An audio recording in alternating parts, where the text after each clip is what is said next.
Very good morning, welcome to for the people. నేను పద్మ. ఇక ఈ రోజు టాపిక్ లోకి వెళ్ళిపోదాం. మాజీ ముఖ్యమంత్రి కేసీఆర్, కేంద్ర మంత్రి కిషన్ రెడ్డిలకు సీఎం రేవంత్ రెడ్డి అయితే సవాల్ విసిరారు. 10 ఏళ్ల బీఆర్ఎస్ పాలన, 11 ఏళ్ల మోదీ పాలన, ఏడాది కాంగ్రెస్ పాలనపై బహిరంగ చర్చకు తాను సిద్ధమని, ఇక కేసీఆర్, కిషన్ రెడ్డి చర్చకు రావాలంటూ పిలుపునిచ్చారు. చర్చలో తాను ఓడితే కనుక ముక్కు నేలకు రాస్తానంటూ సవాల్ విసిరారు రేవంత్. ప్రజాపాలన బాగోలేదని ప్రతిపక్షాలు విమర్శలు చేస్తున్నాయన్నారు. తాము అధికారంలోకి వచ్చిన ఏడాదిలోనే 55,000 ఉద్యోగాలు ఇచ్చాం, 21,000 కోట్ల రైతు రుణాలు మాఫీ చేశామని చెప్పుకొచ్చారు.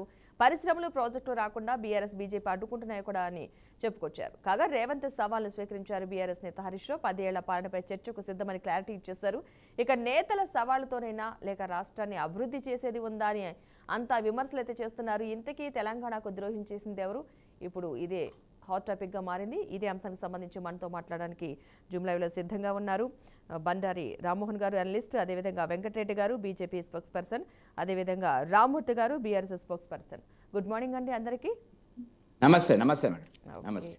నిన్న సీఎం రేవంత్ రెడ్డి వ్యాఖ్యలు చేశారు, మీరు విన్నారు. దానికి సంబంధించిన విజువల్ ఒకటి ఉంది, మనం బయట చూసిన తర్వాత మనం కంటిన్యూ చేద్దాం. బయట ప్లీజ్. ఓకే. మన మీద పగబట్టిండు. 10 ఏళ్ళు ముఖ్యమంత్రి ఉన్నాయన, మన పరిపాలన బాగలేదంటుండు. నేను అడుగుతున్న ఇక్కడికి వచ్చిన సోదరుని, తెలంగాణ ప్రజల్ని, 10 ఏళ్ళు కేసీఆర్ ముఖ్యమంత్రి ఉన్నాడు, 12 ఏళ్ళు నరేంద్ర మోడీ ప్రధానమంత్రి ఉన్నాడు. ఇవాళ చర్చకు సిద్ధమా? కిషన్ రెడ్డి గారు, మీ పార్టీ ప్రెసిడెంట్ గా నువ్వురా, కేంద్ర మంత్రిగా నువ్వురా, చంద్రశేఖరరావు గారు ప్రతిపక్ష నాయకుడిగా నీ పార్టీ ప్రెసిడెంట్ గా నువ్వురా, కాంగ్రెస్ పార్టీ నుంచి ముఖ్యమంత్రిగా నేను వస్తా. 12 ఏళ్ళు మోడీ పరిపాలన మీద, 10 ఏళ్ళు చంద్రశేఖరరావు పరిపాలన మీద, 12 నెలల మా పరిపాలన మీద, ప్రజా పరిపాలన మీద చర్చ చేయడానికి నేను సిద్ధంగా ఉన్నా. చర్చలో ఓడితే ముక్కు నేలకు రాస్తా అని చెప్పి నేను ఈ సందర్భంగా సవాలు విసురుతున్నా. ఇవాళ నేను అడుగుతున్నా, మాకు అవకాశం వచ్చింది, మా జిల్లాకు అవకాశం వచ్చింది. మేము ఎవరినో అడుక్కోవడం, ఎవరి ముందల్లో చేయి దాచడం కాదు. ఇవాళ మా పాలమూరు జిల్లాకే ఒక అవకాశం వచ్చింది. మా ప్రాజెక్టులు మేము పూర్తి చేసుకోవద్దా? మా మక్తల్ నారాయణపేట, కొడంగల్ ఎత్తిపోతల పథకాన్ని మేము కట్టుకోవద్దా? మా పాలమూరు రంగారెడ్డి పూర్తి చేసుకోవద్దా? మా కల్వకుర్తి పూర్తి చేసుకోవద్దా? మా బీబా పూర్తి చేసుకోవద్దా? మా నెట్టంపాడు పూర్తి చేసుకోవద్దా? మా కోయల్ సాగర్ పూర్తి చేసుకోవద్దా? మా జూరాల పూర్తి చేసుకోవద్దా? మా తుమ్మిళ్ళ ప్రాజెక్టు పూర్తి చేసుకోవద్దా? మా ప్రాంతం అభివృద్ధి చెందొద్దా అని. రైట్. వెంకటరెడ్డి గారు విన్నారు కదా వ్యాఖ్యల్ని? విన్నా. ఓకే, చెప్పండి. రేవంత్ రెడ్డి గారి సహజ శైలిలో ఆయన భాషా ప్రయోగం అనేటువంటిది ఉంది. పిసిసి ప్రెసిడెంట్ గా 2.5 సంవత్సరాల కాలంలో ఏం మాట్లాడినాడో బీఆర్ఎస్ గవర్నమెంట్ మీద, అదే పద్ధతిలో ఇప్పుడు కూడా మాట్లాడుతున్నాడు. ఈ తెలంగాణ దురదృష్టం ఏంటంటే, ఇటువంటి ముఖ్యమంత్రులు, ఛాలెంజ్లు చేసే ముఖ్యమంత్రులు, భాషా ప్రయోగం మీద నియంత్రణ లేనటువంటి ముఖ్యమంత్రులు, ప్రజా సమస్యల మీద ఒక దృక్పథం లేనటువంటి ముఖ్యమంత్రులు బహుశా 75 సంవత్సరాల ఉమ్మడి ఆంధ్రప్రదేశ్ చరిత్రలో ఎక్కడ లేదు. ఒక ముఖ్యమంత్రికి ఉండాల్సినటువంటి అర్హత లేదండి. ఛాలెంజ్లు తొడగొడతా, నేను పేగులు మెడలేసుకొని తిరుగుతా, రండి ఎవరు వస్తారో, కిషన్ రెడ్డి వస్తాడా, కేసీఆర్ వస్తాడా, రండి అనేటువంటి పద్ధతిలో కాదు కదా. నీకు అధికారం వచ్చింది. ఇవాళ అధికారం రావడానికి ముందు ఏం చెప్పినావు అనేటువంటి దాని మీద చర్చకు ఇవాళ భారతీయ జనతా పార్టీ సిద్ధంగా ఉంది. మోదీ పాలన గురించి మాట్లాడతాడు. ఈయన ఏమన్నా దేశానికి ఏఐసిసి ప్రెసిడెంటా? మోదీ పాలన దేశం మొత్తం మీద ఉంటుంది. మోదీ పాలన తెలంగాణలో ఇంతవరకు లేదు. లేకున్నప్పటికీ కూడా మోదీ పాలన దేశంలో ఉన్నటువంటి అనేక రాష్ట్రాల్లో వస్తున్నటువంటి, దేశవ్యాప్తంగా ఉన్నటువంటి ఒక భావన చేత, పాజిటివ్ భావన చేత ఇవాళ తెలంగాణలో కూడా 8 సీట్లు మాకు గెలిపించడం జరిగినటువంటి మాట వాస్తవం. రేపు వచ్చేటువంటి ఎమ్మెల్సీ ఎన్నికల్లో కూడా 3 సీట్లు మేము గెలవబోతున్నాం అనేటువంటిది వాళ్ళ మేము ఛాలెంజ్గా చెప్తున్నటువంటిది. నేనేమంటున్నా మేడం అంటే, మా ప్రాంతం డెవలప్ చేసుకోవద్దా, మా పాలమూరు డెవలప్ ఎవరొద్దన్నారు? ఎవరు అడ్డం పడుతున్నారు?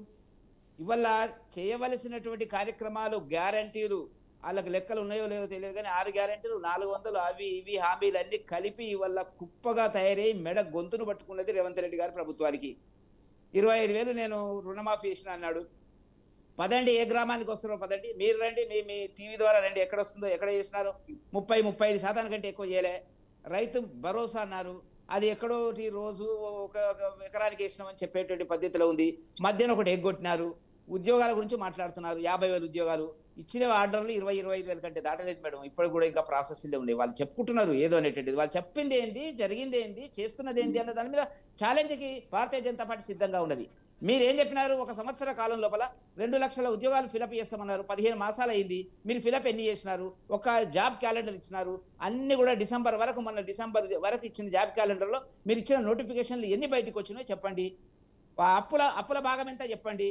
మీరు ఎంత అప్పులు చేసినారు? 15 సంవత్సరాలు కనీసం వాళ్ళ అప్పులు కొంత ఒక పద్ధతి ఉండేది. టీఆర్ఎస్ నేను పొగడడం లేదు వాళ్ళు, కానీ ఒక పద్ధతులు ఉన్నారు. మీరు 15 నెలలు 1,50,000 కోట్ల అప్పులు చేసినారు. అప్పులు పుట్టే పరిస్థితి లేదు. జనవరిలో 10,000 కోట్లకు ఇండెంట్ పెట్టినారు రిజర్వ్ బ్యాంక్ ఆఫ్ ఇండియాకు. ఫిబ్రవరిలో 10,000 కోట్ల ఇండెంట్ పెట్టినారు. మార్చిలో 10,000 కోట్ల ఇండెంట్ పెట్టినారు మేడం. దాంట్లో సగం ఇచ్చినారు. కేంద్ర ప్రభుత్వం యొక్క నిబంధనల ప్రకారంగా అనుమతి వచ్చింది. మిగతా వాటికి రాలే. ఇప్పుడు ఎల్ఆర్ఎస్ మీద పడ్డాడు, భూముల మీద పడ్డాడు. ఐసిఐసిఐ బ్యాంకు దగ్గర 400 ఎకరాలు తాకట్టు పెట్టి తెచ్చిన అప్పుని 8,000 కోట్లు ఏదో ఉన్నది. దాన్ని రైతు భరోసాకి రోజుకింత మళ్లించడం జరుగుతున్నటువంటిది. ఈ అప్పుల సంగతి ఏంటో చెప్పు. అప్పుల ఇక్కడ నువ్వు వచ్చినప్పుడు, మీరు వచ్చినప్పుడు, ప్రభుత్వం వచ్చినప్పుడు లంక బిందెలు ఉన్నాయనుకున్నాడు. లంక బిందెలు ఉన్నాయని చెప్పి, లంక బిందెలు ఉన్నాయి కాబట్టి వాళ్ళు అప్పులు చేశారు కాబట్టి వాళ్ళ అప్పుల కోసం వడ్డీలు మేము చెల్లిస్తున్నాం కాబట్టి మేమేం చేయలేకపోతున్నాం అనేటువంటిది ఒక నిస్సహాయ ఆర్థిక సంక్షోభంలో ఇవాళ రేవంత్ రెడ్డి గారి ప్రభుత్వం ఉన్నది. అదేవిధంగా అనవసరంగా కేంద్ర ప్రభుత్వం నుంచి రావాల్సినటువంటి ఏవైతే ఉన్నాయో అవి వస్తూనే ఉన్నాయి. ఇవాళ గ్రామ పంచాయతీలు ఉన్నాయి. మీ ఎన్నికలు పెట్టలేని పరిస్థితులు ఉన్నారు. పెడితే గెలిచేటువంటి నమ్మకం మీకు లేదు. వాటిని పోస్ట్ పోన్ చేస్తున్నారు, వాయిదా వేస్తున్నారు. ఇప్పటికి వాటికి డబ్బులు ఆగిపోయినాయి. ఇంతకుముందు వచ్చినవే కేంద్ర ప్రభుత్వ డబ్బులు, ఆ డబ్బులు కూడా ఆగిపోయినటువంటి పరిస్థితి.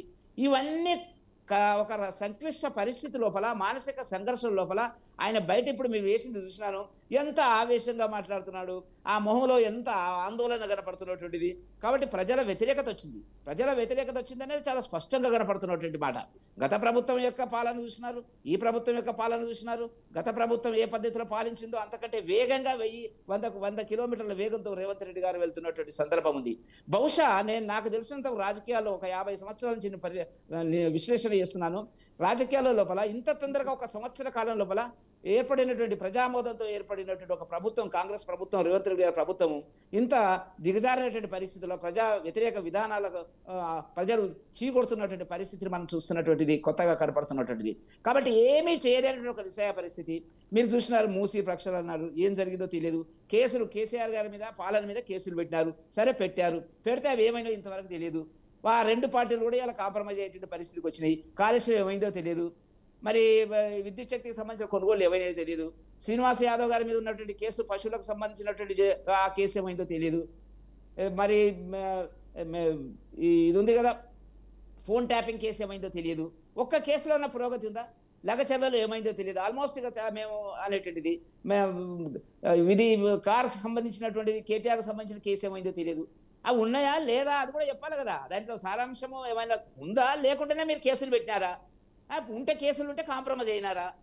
కాబట్టి ఇవాళ పరిస్థితి ఎట్లా వచ్చిందంటే ఏమీ చెయ్యలేనటువంటి ఒక సిచ్యువేషన్లోకి రేవంత్ రెడ్డి గారు ఉన్నటువంటి ఆ భావజాలం మనకు కనపడుతున్నటువంటిది. ఇవాళ మోదీ గారిని ఛాలెంజ్ చేస్తా, కిషన్ రెడ్డి గారిని ఛాలెంజ్ చేస్తా, బండి సంజయ్ గారిని ఛాలెంజ్ చేస్తా. నీ ఛాలెంజ్ ఏంది? నువ్వు చేసేది ఏంది? నువ్వు చేసిందో చెప్పు. నువ్వు రాష్ట్ర వ్యాప్తంగా నువ్వు చేసినటువంటి మేనిఫెస్టోను అమలు పరిచినటువంటి విధానాల మీద మేము రెడీ ఉన్నాము. జాతీయ స్థాయిలో మీకేం అర్హత ఉంది? జాతీయ స్థాయిలో ఎవరు రావాలా? మీరు రాహుల్ గాంధీని పంపించు, రాహుల్ గాంధీ పంపించు, మోదీ గారు వస్తారా, ఇంకొకరు వస్తారా అనేటువంటిది. కాబట్టి ఈ మాటల గారడితోని కాలం గడిపేటువంటి పద్ధతి లోపల ఇక తెలంగాణలో ఆ కాలం చెల్లింది. ప్రజల్లో విసుగొచ్చింది. విని 3 సంవత్సరాల నుంచి మాటలు విని నీ చేతిలో అధికారం పెడితే నువ్వు మళ్ళీ అదే మాటలు మాట్లాడుతున్నావు. నువ్వు అపోజిషన్ లీడర్వా, పరిపాలన చేసేటువంటి ముఖ్యమంత్రివా? చెప్పాల్సిన అవసరం ఉంది ఇవాళ. కాబట్టి రేవంత్ రెడ్డి గారి పాలన ఇవల్ల చాలా సంక్లిష్ట పరిస్థితిలోకి, ప్రజల మానసిక సంఘర్షణకు గురి చేసినటువంటి సందర్భంలో ఇవాళ ఆయన మాట్లాడుతున్నటువంటి మాటలు ఏవైతే ఉన్నాయో ప్రజలకు పోదు.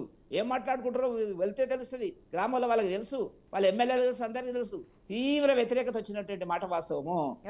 కాబట్టి ఇవాళ జరిగినటువంటి పరిస్థితుల లోపల రేవంత్ రెడ్డి గారు అంతకంటే మాట్లాడే ఒక నిస్సహాయ పరిస్థితులు ఉండదు. Cabinet expand చేస్తలేడండి. క్యాబినెట్ 6 మంత్రి పదవులు ఉన్నాయంటారు. బీసీల గురించి మాట్లాడతాడు. బీసీల గురించి మాట్లాడితే నీకు అదంతా ఎందుకు? మొదలు బీసీ చట్టము ఏదో చేసి ఏం తెలియకుండానే ఒక చట్టం లేకుండానే మేము అదే అని ఊదరగొట్టి రేపే చేస్తాము, నిరంజన్ కమిటీ, ఆ కమిటీలు అని చెప్పి చేసి ఆఖరికి వచ్చి ఏం చేసేది మీరు వల్ల దాన్ని మూలకపడేసినటువంటి పరిస్థితి కనపడుతున్నటువంటిది. కాబట్టి రేవంత్ రెడ్డి గారి ప్రభుత్వము యూటర్న్ ప్రభుత్వం మేడం ప్రారంభిస్తుంది, వెనక్కి మళ్ళీ వచ్చేటువంటి అన్ని స్కీములు, అన్ని వాళ్ళు చెప్తున్నటువంటి సంక్షేమ కార్యక్రమాలు ఇది మనకు స్పష్టంగా కనపడుతున్నటువంటి ఒక అంశము. మరి ఇవాళ మీరు 6 మంత్రులు మీరు ఇవ్వండి, బీసీలకు ఇవ్వండి, ఏకపక్షంగా ఇవ్వండి. మీ ప్రభుత్వం ఉంటుందా పోతుందా తెలియనటువంటి ఒక పరిస్థితి లోపల ఉంది. విద్యాశాఖకు లేదు, పోలీస్ శాఖకు లేదు. ఎన్ని ఘోరాలు జరుగుతున్నాయి, నేరాలు జరుగుతున్నాయి. పోలీస్ అఫీషియల్ రిపోర్ట్లోనే ఈ సంవత్సరం గత సంవత్సరానికంటే నేరాలు ఎక్కువ జరిగినటువంటి రిపోర్ట్ వస్తుంది. మీరు ఏం చేయలేని పరిస్థితి ఉంది. మహిళల మీద దాడులు జరుగుతున్నాయి, అత్యాచారాలు జరుగుతున్నాయి, పిల్లలు స్కూళ్ళలో చదివిపోతున్నారు.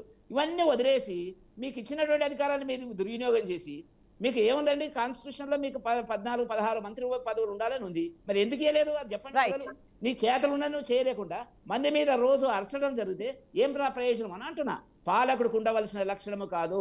పాలకుడా ఆయన ఒక ప్రతిపక్ష నాయకుడా, రెండిట్లో ఏదో తెలుసుకోవాలి. ప్రతిపక్ష నాయకుడు హోదాకి అర్హత సంపాదించుకునే పద్ధతి లోపల రేపు వచ్చేటట్టు ఎన్నికల లోపల ఆ దాంట్లో వేగంగా ఆయన వెళ్తే అది అతని వ్యక్తిగత అంశం. కాబట్టి ఇవాళ విమర్శలకు, భాషా ప్రయోగము, వీటన్నిటి కూడా జాగ్రత్తగా మాట్లాడాల్సిన ముఖ్యమంత్రి ఏమి చేయలేనటువంటి పరిస్థితి లోపల భారతీయ జనతా పార్టీ మీద విమర్శ చేయడము, ఏం ఛాలెంజ్ చేస్తావు?